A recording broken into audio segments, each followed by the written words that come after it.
terlebih dahulu saya mengucapkan terima kasih karena saya sudah diberikan ruang dan waktu untuk mempresentasikan apa yang menjadi permenungan saya sesuai dengan judul besar yang diberikan di dalam FGD ini, yaitu korelasi etika hukum dan sosial, dan kemudian saya akan melihatnya dari perspektif hukum. Pada kesempatan ini banyak rasanya yang sudah kita dapatkan, terutama dari pembicara terdahulu, dari Prof. Sunarto, Prof. Yati, Ibu Tias, Ibu Amalia, dan juga Prof. Laksono yang di awal memberikan pencerahan, khususnya bagi saya yang baru bergabung juga di grup ini. Baik, karena yang akan kita bicarakan di dalam SDD ini adalah korelasi antara etika hukum dan sosial, maka saya akan berangkat dari terminologi etika, hukum, kemudian di mana titik paut antara etika dan hukum itu, lalu kemudian kita sedikit melihat sejauh mana perkembangan kehidupan sosial di dalam masyarakat ini akan berpengaruh terhadap juga perkembangan dari hukum, karena dalam hal ini hukum tentu kita tahu fungsinya adalah sebagai panduan di dalam hidup baik bernegara dan bermasyarakat. Ya, kalau kita bicara tentang etika, saya merenungkan terminologi etika yang diberikan oleh Franz Magnus Suseno, yaitu bahwa etika itu merupakan salah satu cabang ilmu pengetahuan yang dapat memberikan arahan, pijakan, atau juga digunakan sebagai acuan pada keseluruhan tindakan manusia. Kemudian di dalam beberapa literasi yang saya baca, bahwa ada yang membagi-bagi etika itu, ada yang etika filosofis, etika teologis, etika deskriptif, etika sosiologis, etika normatif, etika deontologis, etika teleologis, masing-masing memiliki objeknya atau memiliki terminologi sendiri-sendiri, tetapi secara umum etika itu merupakan suatu ilmu pengetahuan yang kita gunakan untuk menentukan apakah satu perbuatan atau satu tindakan itu baik atau buruk. Sehingga memang kadangkala kalau kita lihat di literasi ada semacam tumpang tindih pemaknaan ketika kita bicara antara etika dan moral. Tapi intinya untuk lebih mudahnya saya melihat bahwa etika itu adalah suatu panduan ketika kita akan menilai apakah suatu perbuatan ini baik atau buruk. Lalu kemudian hukum. Hukum kalau kita lihat itu mempunyai beberapa unsur atau komponen, yaitu hukum itu selalu mengandung suatu aturan. Ada perintah, ada satu imperatif yang harus dilaksanakan oleh setiap orang. Setiap orang di sini adalah orang yang tunduk terhadap satu sistem hukum tertentu. Kemudian juga di dalam hukum itu selalu ada larangan.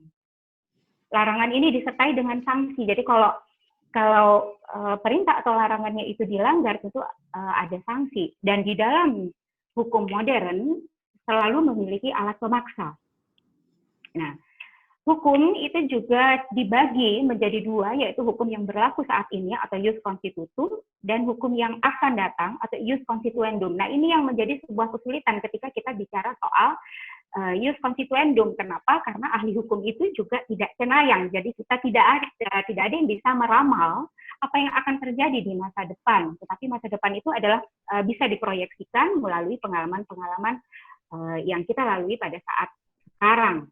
Nah, berbicara tentang hukum, sebenarnya hukum itu pun dibagi menjadi dua hal, yaitu hukum positif, yaitu hukum yang ditetapkan oleh penguasa atau pihak yang berwenang, dan juga ada hukum yang hidup di masyarakat atau hukum kebiasaan, hukum adat, living law, mungkin kalau tadi ada disinggung oleh Prof. Yati, ada local wisdom, ya seperti itu. Tetapi itu adalah hukum-hukum yang belum dipositivisasi.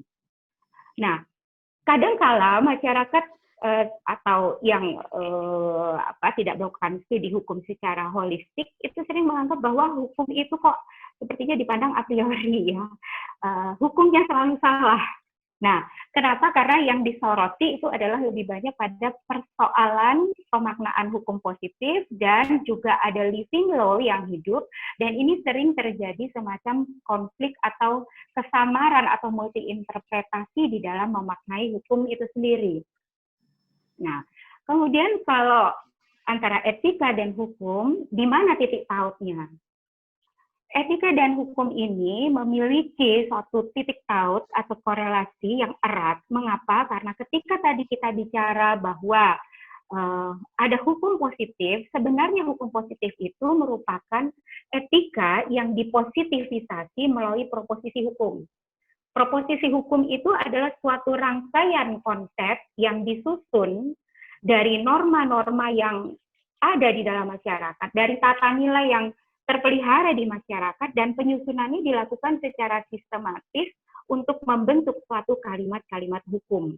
Nah, inilah yang perlu dilakukan kajian-kajian atau studi interdisipliner supaya hukum positif yang dihasilkan sebagai produk penguasa itu tidak multi interpretasi. Apalagi kalau kita lihat hukum kesehatan, undang-undang praktek kedokteran itu banyak sekali menggunakan istilah-istilah medis yang di dalam penjelasannya justru tidak ada, dikatakan cukup jelas, dan di situ ya yang kadang-kala menimbulkan interpretasi yang macam-macam dan tidak tepat. Nah, persoalan etika itu tidak selalu menjadi persoalan hukum, tetapi persoalan hukum adalah persoalan etika. Saya kasih contoh yang mudah saja antara mana yang persoalan hukum, mana yang persoalan etik. Kalau kita lihat di pasal 4 Kode Etik Kedokteran Indonesia, ya, saya sempat membaca itu, di situ tertuliskan bahwa dokter wajib menghindari perbuatan memuji diri sendiri. Nah, tetapi dengan kemajuan teknologi informasi, dengan kebebasan untuk post di medsos gitu ya, seringkali yang dilakukan adalah apa? Foto hasil karya atau katakan memfoto ketika melakukan pelayanan medik, atau ketika usai melakukan praktek di ruang prakteknya, kemudian itu difoto atau membuat katalog-katalog yang di-share ke masyarakat dengan tujuan promosi. Tentu kalau promosi berarti ada unsur mengunggulkan pelayanan medik yang sudah diberikan. Nah, ini persoalan etik. Tapi apakah ini melanggar hukum? Tidak. Kenapa? Karena dia juga belum dipositivisasi di dalam sebuah proposisi. Nah, tentu ada banyak sekali contoh-contoh lainnya yang ini persoalan etik. Kalau dibilang tadi persoalan etik itu ada sanksinya, juga sanksinya itu adalah sanksi etik tentunya, bukan persoalan hukum. Berbeda dengan ketika kita melihat kode etik advokat misalnya. Kode etik advokat itu mengatur perilaku advokat. Nah, keberlakuannya adalah mutatis mutandis berdasarkan Undang-Undang Nomor tahun 2003, Undang-Undang Nomor 18 tahun 2003. Nah, dengan mutatis mutandisnya ini artinya ketika seorang advokat itu melakukan pelanggaran etik, maka dia sama dengan melakukan pelanggaran hukum. Jadi memang ini menjadi satu irisan yang mana kita bisa memahami di sini bahwa ada kalanya persoalan etik bukan persoalan hukum, tetapi dia akan menjadi persoalan hukum ketika memang sudah diproposisi menjadi aturan hukum positif. Nah, kemudian titik paut antara etika dan hukum ini itu saya bagi nanti menjadi 3 pertautan. Yang pertama adalah ketika kita akan membicarakan arah hukum, ya, bahwa hukum itu, kalau bicara hukum itu ada 3 arah di situ ya. Ada aras pembuatan hukum atau lawmaking, kemudian ada aras implementasi atau pelaksanaan hukum atau law implementation, dan juga ada aras penegakan hukum atau law enforcement. Nanti kita akan bedah sedikit. Kemudian juga pertautan etika dan hukum ini ada ketika kita nantinya akan melihat ternyata di dalam hukum itu ada asas-asas hukum. Nah, disitulah etika akan hadir. Kemudian juga etika akan tampak ketika kita akan membedah lagi sanksi hukum yang berlaku di dalam hukum positif. Nah, kita mulai dulu pada aras yang pertama, aras pembuatan hukum. Hukum itu tidak serta-merta, tetapi dia digali dari sebuah sumber yang disebut sebagai sumber hukum. Ada sumber material, ada sumber formil. Sumber hukum material itu terdiri dari nilai-nilai, kebiasaan-kebiasaan, local wisdom, dan tentunya lebih besar dari semua itu dan juga mendasari semua itu adalah etika. Jadi kalau tadi saya katakan etika itu sebenarnya adalah nilai-nilai yang dipositivisasi melalui proposisi hukum, itu artinya hukum itu merupakan satu bentuk kristalisasi dari etika. Nah, kalau kita bicara sumber hukum formil nanti tentu akan banyak, mungkin silakan dilihat di slide saja, di lain waktu mungkin kita bisa melakukan diskusi tentang ini juga. Kemudian ada aras implementasi hukum.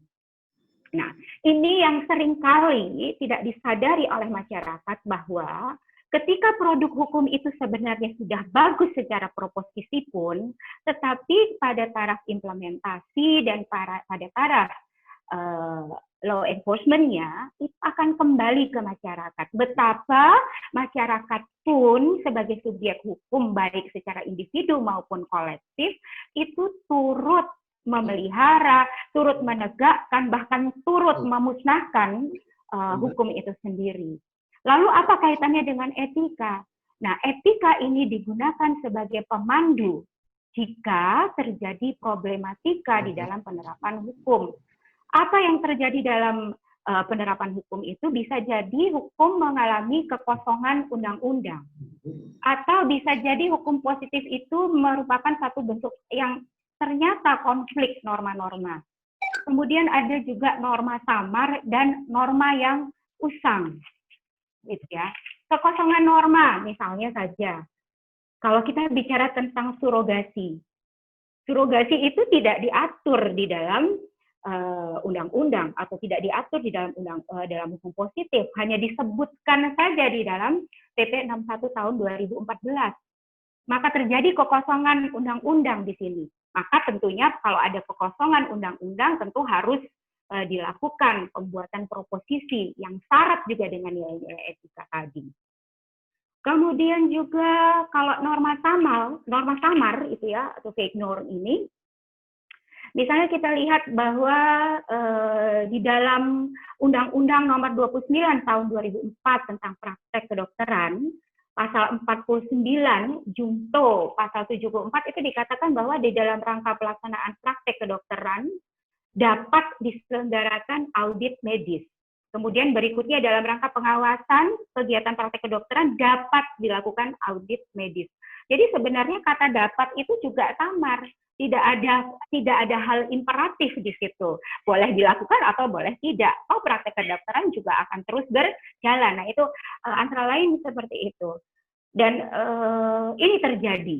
Kalau di lapangan hukum yang lain, yang katakanlah di lapangan hukum administrasi atau di lapangan hukum tata negara, itu memang norma samar itu diadakan karena apa? Karena memberikan peluang bagi pelaku kebijakan atau pembuat kebijakan untuk bisa memberikan norma baru sehingga terjadi dimungkinkan diskresi. Karena apa? Karena kondisi di daerah atau kondisi masyarakat Indonesia yang tadi juga sudah diorehkan oleh Prof. Yati dalam kondisi multicultural ini memang kadang-kala kebijakan di satu daerah itu akan berbeda dengan kebijakan di daerah yang lain pada satu waktu, pada satu peristiwa yang juga berbeda.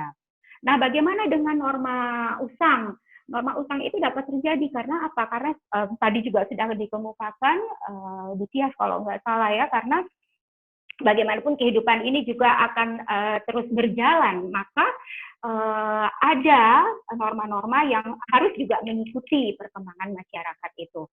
Nah, kalau tadi juga saya katakan bahwa di dalam bicara hukum itu ada tentang penegakan hukum atau law enforcement. Nah, etika berperan sebagai bingkai dalam upaya melakukan interpretasi atau menemukan hukum, gitu ya. Pada pasal 5 Undang-Undang Nomor 48 Tahun 2009, di situ dikatakan bahwa hakim ada kalanya dalam menyelesaikan kasus-kasus konkret di masyarakat itu perlu atau wajib menggali, mengikuti, dan memahami nilai-nilai yang ada di dalam masyarakat agar dapat mencapai suatu keadilan. Karena apa? Karena bisa jadi ya pengaruh positivisme legisme itu memang mengharuskan bahwa semua perbuatan itu diatur oleh hukum, tetapi kan kenyataannya perbuatan itu juga melaju dengan cepat, ragam tindak kriminal juga modusnya juga beragam, tidak semua sudah diatur di dalam hukum. Nah, disitulah maka hakim wajib menggali nilai-nilai yang ada. Kalau kita membaca buku-buku dari Ronald Dworkin, di situ ada with discretion. Jadi hakim melakukan interpretasi terhadap sumber-sumber formal yang ada. Juga Hart itu mengatakan ada strong discretion, wajib melakukan penemuan hukum dari hal-hal yang digali di dalam masyarakat. Nah, etika itu juga ditemukan di dalam asas-asas hukum. Nampak sekali bahwa ketika bicara soal kemanusiaan, maka kita akan bicara soal human dignity, human being, the beginning of life, during life, the end of life. Nah, itu semua adalah asas-asas di mana etika ya dalam bingkai yang lebih konkret yaitu bioethics principle. Nah, itu juga mewarnai bagaimana asas-asas hukum ini bersumber dari sumber material berupa etika. Ya, selanjutnya etika ditemukan ketika melakukan atau merumuskan dan menegakkan suatu sanksi atau punishment. Kalau kita lihat kode etik jelas sanksinya ada, sanksi etik. Kemudian kalau kita bicara soal pemidanaan, ada pasal 10 KUHP itu membagi menjadi pidana pokok, pidana tambahan, ada pidana mati, pidana penjara, kurungan, denda. Nah, hal-hal itu tentu dibingkai dengan persoalan etik, bahkan debatable. Penerapan hukum pidana mati atau death penalty ini juga menjadi masalah yang sampai sekarang terus menjadi bahan diskusi bagi para praktisi dan juga akademisi hukum. Kemudian juga kalau kita lihat ada di sanksi perdata yang berupa ganti kerugian, sebenarnya ini adalah etika sosial yang menghidupkan nilai-nilai keadilan, nilai-nilai persamaan terhadap suatu fasilitas hidup. Nah, jadi penjatuhan sanksi itu tidak lepas dari pertimbangan etika. Lalu apa keterkaitan atau titik paut antara hukum dan sosial? Kalau berangkat dari terminologinya, tentu sosial itu adalah berasal dari kata sosius artinya teman, diperluas dalam artian bahwa sosial adalah bicara soal masyarakat. Nah, Cicero itu mengatakan ubi societas ibius, artinya bahwa di mana ada masyarakat itu ada hukum. Nah, jadi kalau kita bicara soal bahwa hukum itu tadi adalah hukum yang bentuknya harus tertulis, harus punya alat pemaksa, harus punya satu sistem peradilan dikodifikasi, sebenarnya ini adalah efek dari perubahan dari masyarakat tradisional ke masyarakat modern. Tapi tidak lantas mengatakan bahwa di dalam masyarakat tradisional itu tidak ada hukum. Ada. Hukumnya berupa hukum yang tidak tertulis, yang bersumber dari mana? Dari nilai-nilai yang hidup, dari local wisdom, dari kearifan yang terpelihara secara turun-temurun. Nah, di dalam kehidupan masyarakat, hukum berfungsi sebagai alat kontrol sosial dan alat rekayasa sosial. Kalau di dalam bukunya Roscoe Pound, beliau menggunakan istilah law as tool of social control and social engineering. Nah, hal ini ingin memberikan suatu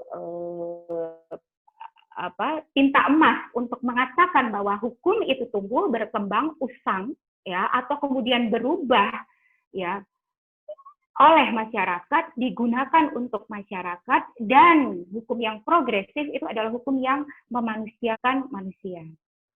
Nah, kembali kepada judul besar FGD-nya adalah korelasi etika, hukum, dan sosial. Hal ini nampak bahwa hukum berfungsi sebagai panduan publik. Jadi bahwa kehidupan manusia, kehidupan masyarakat ini tidak lepas dari keberadaan hukum sebagai panduan publik. Ada beberapa imperatif yang harus dilakukan agar hukum itu sungguh menjadi panduan publik. Pertama, hukum asing tidak dengan serta-merta dapat Saya ulangi, hukum asing tidak dengan serta-merta dapat ditransplantasikan ke dalam hukum Indonesia. Mengapa? Karena nilai-nilai yang dianut oleh masyarakat Indonesia tentu berbeda dengan nilai-nilai yang ada di budaya asing.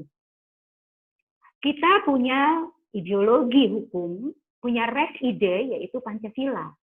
Nah, ini pun tidak dengan serta-merta tumbuhnya, tetapi merupakan satu proses panjang daripada permenungan para founding father di Indonesia. Maka Pancasila berfungsi sebagai atau berkedudukan sebagai sumber dari segala sumber hukum. Kemudian agar hukum ini berfungsi sebagai panduan publik, maka hukum itu milik masyarakat. Hukum harus diterima oleh masyarakat. Memang untuk ideal tentu harus memuat yuridis, sosiologis, dan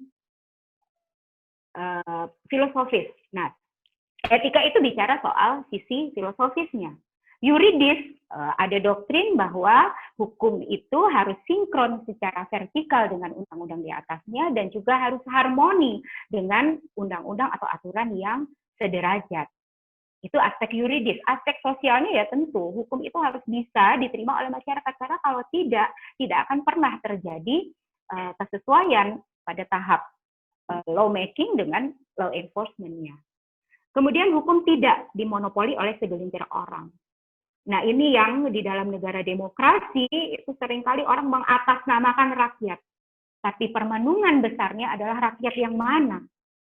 Rakyat yang satu kelompok komunitas parokialnya kah? Atau memang rakyat yang lebih luas lagi? Kalau saya mengidentifikasikan bahwa hukum itu keadilan.